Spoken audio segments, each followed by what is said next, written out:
Good morning, English 202 students.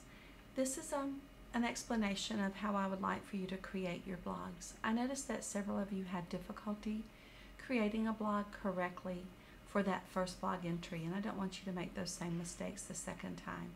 So what I've done is in your English 202 Blackboard shell, I've created a blog called How to Create a Blog. You see the title up here. And I've included two different entries. The first one is called How to Create a Blog Entry, and if you look at the bottom, in the bloggers you always have the most recent one first, so that's why the other one's at the top. But if you look at the bottom here, it says How to Create a Blog Entry, and then it has a document attached. If I click on that document, I open a Word file. I have to go up here to where my downloads are and click on that. I click on that entry, it opens the Word file, and there it is. And I have an explanation of what a blog entry should be.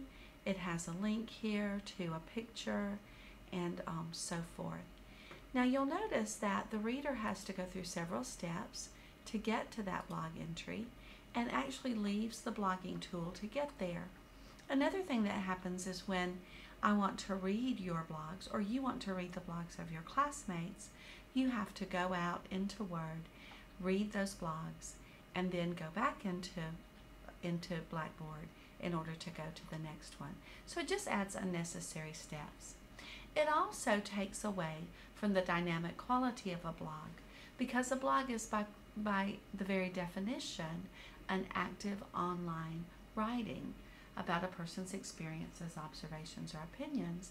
And so when you go out of that active site, the website, and go to that very static site of a Word document, you're losing all of the life of the blog. A third thing that affects my experience when you put your blogs in as links to a document is that it makes it very difficult for me to grade them, because I have to go out and then come back in. I can't comment in the blogging tool. Instead, I have to do several different things.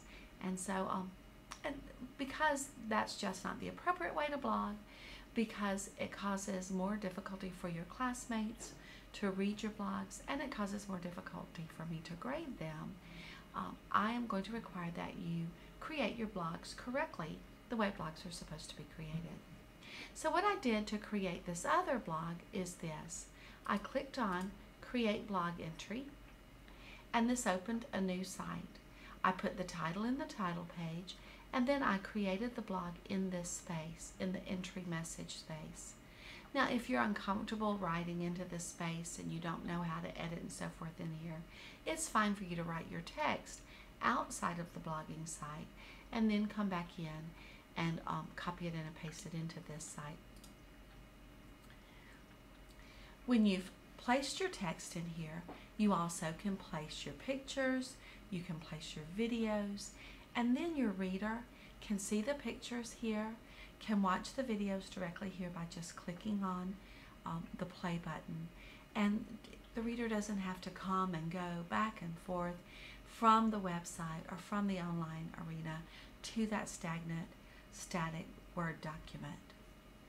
Notice too that when I created this How to Create a Blog Entry site for you, I gave you some advice about including pictures and including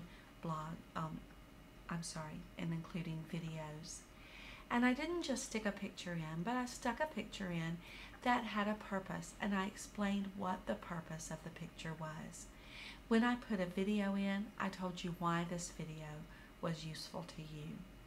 Before you put your next blog number 2, into Blackboard, I would like for you to look carefully at this particular blog that I've created for you and notice what I've told you about what a blog needs to look like, how a blog should be submitted, and be certain that you do this correctly for the next one.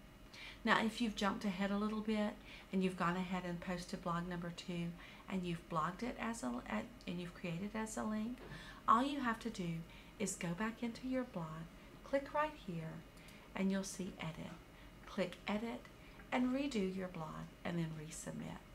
If you have any questions, I'll be in my office.